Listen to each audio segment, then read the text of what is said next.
from the Algarve. You're probably aware that I am on a journey through Europe. And for the past couple of weeks, I have been part of Christmas preparations both in Spain and in Portugal, from where I'll send you some images in a moment. There is also a short video from a lady I met on a hike. I couldn't really communicate with her as my Spanish is rather basic, but I certainly got the message. So I hope you'll enjoy the show. So I wish you a very Merry Christmas and a Happy New Year.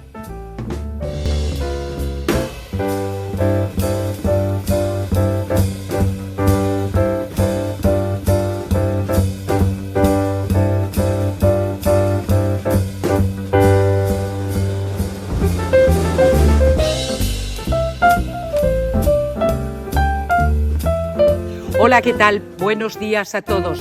Esta planta que conocéis sobre todo fuera de nuestras fronteras españolas, en España se llama muérdago. No es muy común, pero en los últimos años sí que se está incorporando a las tradiciones de Navidad. El muérdago y el beso bajo el muérdago colgado en la puerta.